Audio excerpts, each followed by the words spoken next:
भारत ने ऐसे भी प्रधानमंत्री देखा है जिसने निक्सन का फोन रख दिया और बोला जो कर सकता है वो कर ले। भारत सबसे बड़ा कंज्यूमर मार्केट है पूरी दुनिया में। 1.5 बिलियन लोग इस देश के अंदर रहते हैं। उसके बावजूद भी अगर आप इस पावर को लेवरेज नहीं कर पा रहे अपनी डिप्लोमेसी के लिए, तो ये दुख की बात है कि हम लोग डरे हुए रहे, नहीं हम श्रद्धांजलि नहीं देंगे। आज ये हालत है कि पलायन करने पर लोग मजबूर हैं इस देश के अंदर। ट्रम्प के कहने पर इजराइल में जाकर नाच गाना किया है। तो यार हम प्रधानमंत्री चुनने थे, हम नचनिया बजनिया तो चुनने नहीं आए थे। वो चाइल्ड मोलेस्टर, चाइल्ड रेपिस्ट, जिसे हरदीप पुरी जाकर 3 से 4 बार मुलाकात की है और इंटरव्यू में भी उन्होंने स्वीकार किया। किस लिए मिलने गया था? ये बहुत सारे सवाल हैं जिसकी जांच होगी। ये चिंता ना करें, इनके बुत गिराए नहीं जाएंगे, बुत रखे जाएंगे ताकि उन पर कालिखे पोती जा सके। एक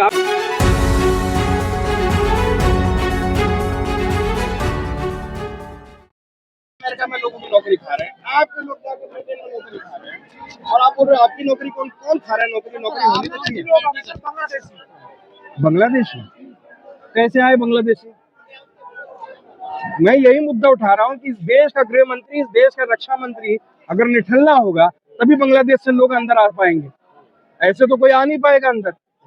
इन्हीं ने मौके दिए, इन्होंने। ये तो शेख हसीना इनकी दोस्त है, उसको तो पनाह दे। एक अवैध बांग्लादेशी को इन्होंने पनाह दे रखी है।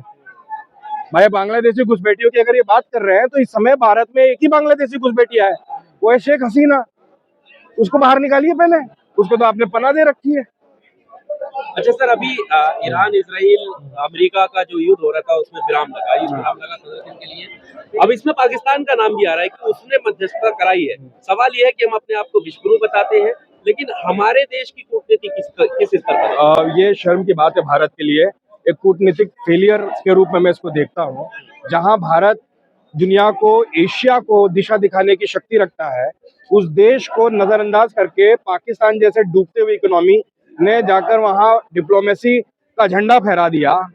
और हम कुछ क्यों नहीं कर पाए? उसका कारण यह है कि हमारी फाइलें हैं।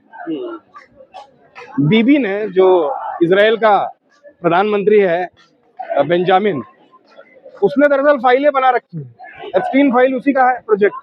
अब जिसकी फाइल बनी रखी है वो तो कुछ नहीं बोल रहा है। भारत ने डिप्लोमेटिक फेलियर के रूप में ईरान तक को खो दिया। आज के डेट में ईरान हमारा एक बहुत बड़ा एलाई होता था। भारत में यूको बैंक जो आज बचा है वो ईरान की वजह से बचा हुआ है। उस बैंक, आज ईरान के साथ हमारे संबंध खराब, नेपाल के साथ हमारे संबंध खराब, श्रीलंका के साथ हमारे संबंध खराब, पाकिस्तान के साथ हमारे संबंध खराब, चाइना के साथ भी अभी हमने हल्का फुल्का फ्लर्ट किया था, लेकिन वापस हमारे प्रधानमंत्री मोदी ट्रम्प के सामने जाके सरेंडर कर दिए।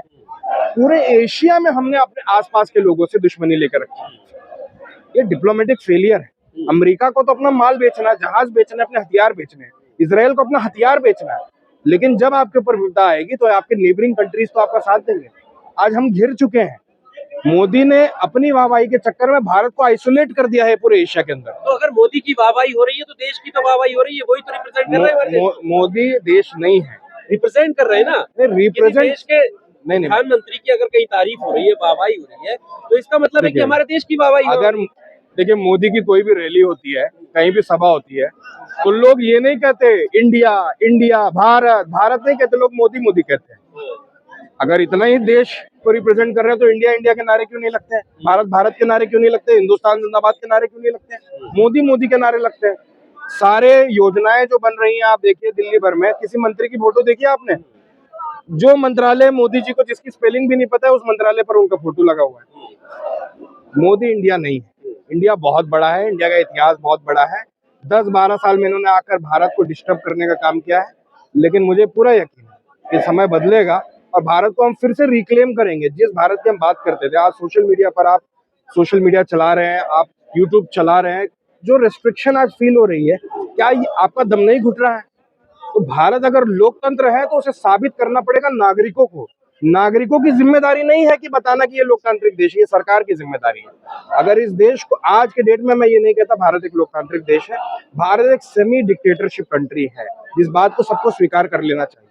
हम तो लोकतंत्र की माँ कहे जाते हैं, आप कह रहे हो कि लोकतंत्र ही नहीं। We are mother of democracy with a miscarriage. हम मदर तो बनने वाले थे, लेकिन हमारा मिसकैरेज हो गया, मर गया हमारा डेमोक्रेसी। मोदी जी फादरलैंड उसे बताते हैं। भाई उनका फादर हो सकता है इसराइल, हम सबको अपने अपने फादर का नाम हमारे पैन कार्ड पे लिखा हुआ है। मोदी एकमात्र है जिन्होंने अपने फादर बेंजामिन नेतन्याहू को मना लिया। भाई इसराइल से हमारा क्या लेना देना? इसराइल कब से हमारा फादरलैंड हो गया? ये मदर फादर क्या होता है? जमीन जमीन होती है।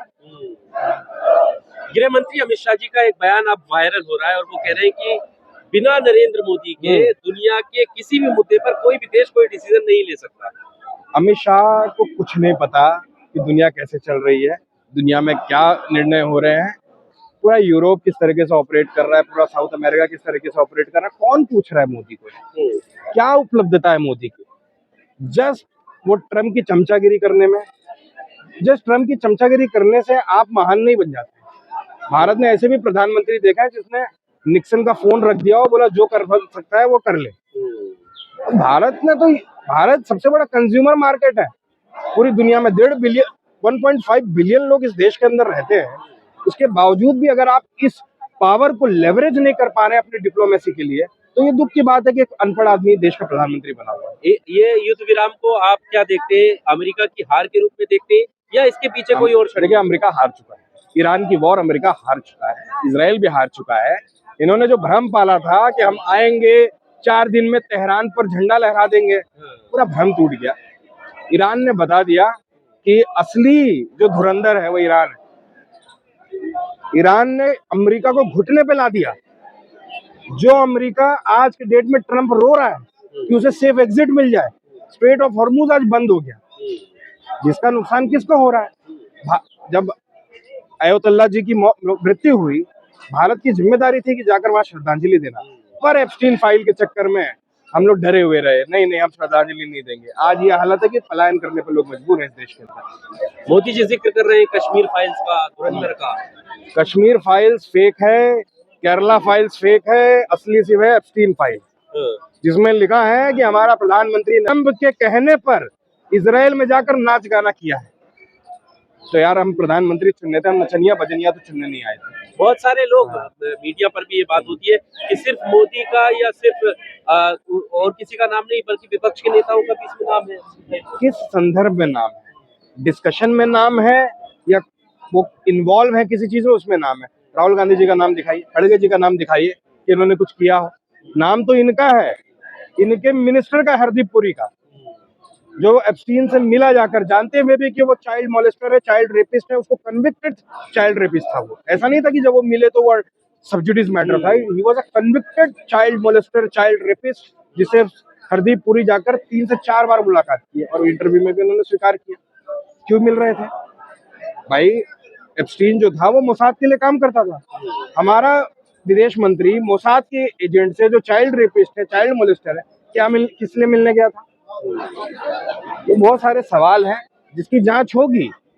ये चिंता ना करें, इनके बुत गिराए नहीं जाएंगे, बुत रखे जाएंगे ताकि उन पर कालिखे पोती जा सके। एक आखिरी सवाल, जिस तरह से ये जो मध्यस्थता हुई है, क्या इसके पीछे अमेरिका की कोई साजिश है, षड्यंत्र है कि वो दोबारा हमला कर सकता है, या फिर अमेरिका पीछे हट चुका है, डर चुका है? क्या अमेरिका तो डर चुका है। अमेरिका, देखिए, अमेरिका एक कैपिटलिस्ट देश है बहुत लंबे समय। क्योंकि कल जो खबर आई कि फ्रांस ने अपना 129 टन ऑफ गोल्ड जो अमेरिका के बैंकों में था उसको बेच दिया और उतने का ही यूरोप में खरीद लिया। तो लोग भी डरे हुए हैं, जो इन्वेस्टर्स हैं, जो बड़े बड़े पूंजीपति, उनका पैसा अमेरिका में लगा हुआ है। और जब तक ये वॉर चलेगी, स्टॉक मार्केट ऊपर नहीं जाएगा, पैसा नहीं बनेगा। तो ये सारा खेल पैसों का ही है। तो पैसे वाले लोग इसको बहुत लंबा नहीं चलने देंगे। ठीक है, थैंक यू।